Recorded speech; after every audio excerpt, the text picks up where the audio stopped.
Alright, fuckers. Mets are playing, and I'm like, alright, I can't wait until after the game. That's just crazy. But if some shit happens, I might get distracted. So, like, I'm just putting the disclaimer out there now, basically. So, I will also say, I've made this observation before, but maybe not to people. I like how the Dodgers, for the most part, don't have, like, a wall behind home plate. Like, they have one directly behind home plate, but it doesn't go all the way up. Like, it just goes, the net comes all the way down. I feel like it's pretty cool for a fan experience. I like it. And every time I see it, I'm like, that's cool. But whatever, not important. Anyway, interesting week of fantasy. Chumba, again, bitching and moaning like he does first thing in the morning. Alright, Chumba just wham, wham, wham, wham, wham. Like, what's it, the Charlie Brown? Wah, wah, wah, wah, wah. That's just Chumba. Blind lady. If you know, you know. Sounds like nightmares for Chumba. Anyway, Eddie Cramsey, the AI, was our... Luke Weaver is going on the injured list for the Yankees after injuring hamstring while warming up Sunday night. R.I.P. Brochard. I know he's on his team, but also Yankees. Anyway, Eddie Cramsey was our chugger this week. Owed us a chug. Did not do it. Texted me and was like, hey, was it me? And I was like, hey, yeah, it was. It was kind of like the title of the last recap. He's like, yeah, I didn't watch it. And I was like, no, I know, but I also, like, in that message was like, hey, Eddie, you owe a chug. And he's like, clearly I also did not read your message. And I was like, thanks, Edward.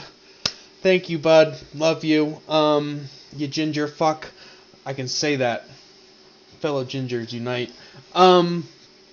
Oda Chug did not do it. Already subtracted the 15. So he originally scored 288. He's down to 273. Did not affect the outcome. Cameron still walked away fairly easily. 90-point win. No complaints from Cameron. Not our top scorer. Jake was our top scorer, but we'll get into that. So Cameron gets the win. Continues his hot start. 9-1. He did get the loss, but it's okay. He's bouncing back. 9-1 in first place. Keeping the mojo going. Next, we got a good game. Matchup. Whatever you want to call it. Brochard and I going head and head. This was the interleague game. Brochard in the Blue Pill Babes division. Myself in the Flaccid Swingers. Very tight one.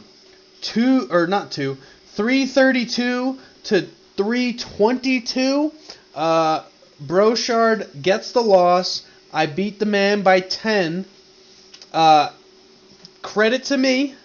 I was debating come Sunday night. I had one pitcher left, right? Yoshinobu Yamamoto pitching Sunday against the Yankees. And I was like, guys, I was talking to Connor and I think Chumba. I was like, I could just sit him and take the win and walk off into the sunset. Bitch play, didn't do it. Put the guy in the game. Had -7. Got the loss. 4 earned runs, 3 walks, 2 strikeouts. Loss. -7 on the day. Still got the W. Wasn't enough. Would have been a 17-point win. But instead it's just a 10-point win. And let's talk about my pitchers just a little bit. So Yamamoto had the -7. Brandon Paddoff, the yes hitter. No outs. 8 earned runs. 6 hits. 2 hit batters. No walks. Not a single walk. 2 hit batters, yes. But didn't walk. No 4 pitch walks. 6 hits. 8 runs. 2 walk batters. And the loss. -26. And on the same day, Jesus Luzardo. 3.1 innings. 3 1/3. I apologize. That's on me, gentlemen. I'll never... That... Embarrassing, honestly. 3 1/3, 12 hits, 12 earned runs, 3 walks, no hit batters, 4 strikeouts, and the loss, -27. What the fuck are we doing? Leaving a guy in for 8 runs in the first, no outs. Leaving a guy in, at least he got to the 4th, but giving up 12? What are we doing? Resting the bullpen. Fuck off! Get him out of the game! So I think we just had to talk about those two. Those two were historically bad starts. The yes hitter and a 12 earned run game as well. But I still managed to pull out the W. If I hadn't had those 2 games, it would have been a much wider, or 3 games if I want to count the -7. But would have had a much wider margin of victory. Doesn't matter though. Got the win. Next we got Will Golder. That's me playing Team Wallach. Griff falls off the winning wagon. Don't know if that's really whatever. Looks like Chumba had a good week, strong week, 344 points. Griff, who had been on fire, only scoring 329, so still not a bad game for Griff.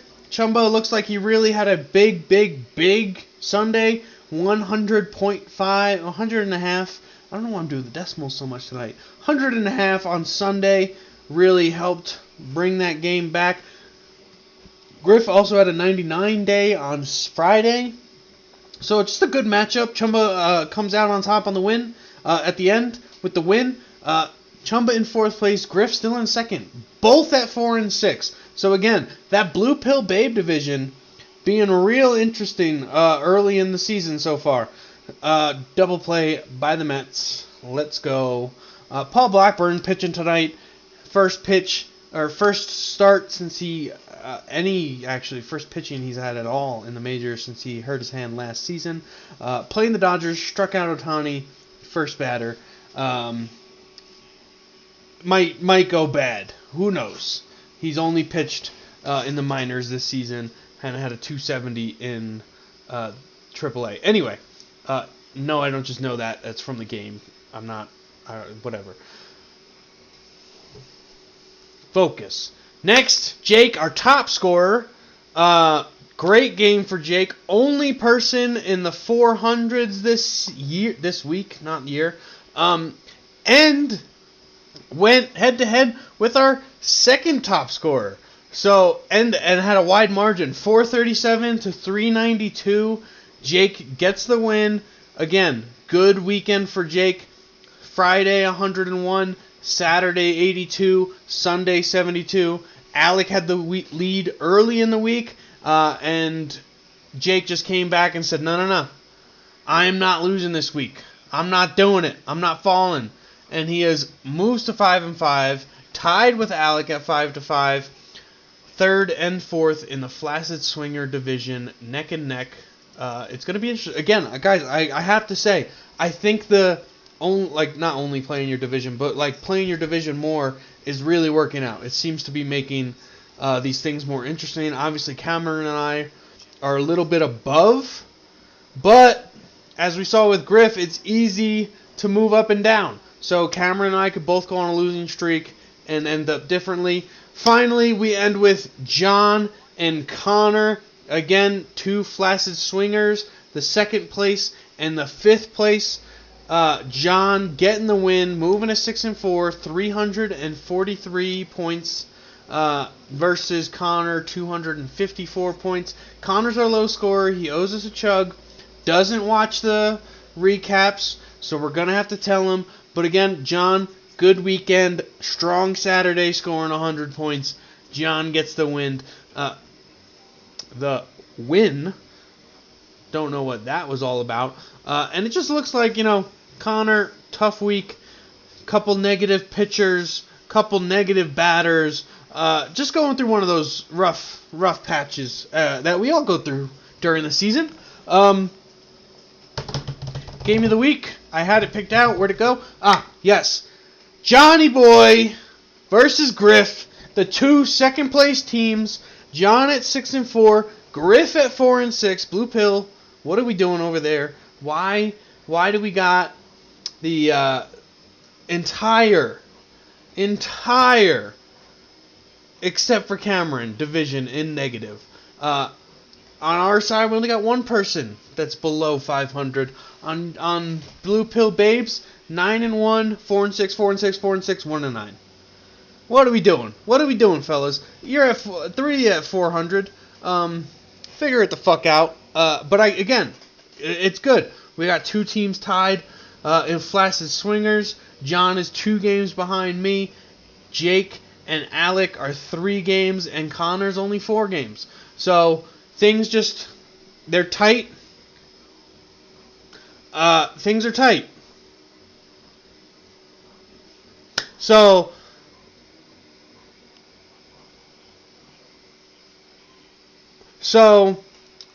that's a recap. Brochard, figure your shit out. Only 1 win. 10 games into the season. We have 8 more regular season weeks, right? 8 more? Yeah, we go to the 18th. So we got 8 more regular season games. A lot can happen, as we saw with Griff. John versus Griff, the 2 second place teams for the game of the week. That's a recap. I'm going to go take a shower. Don't know why I said that, but I am.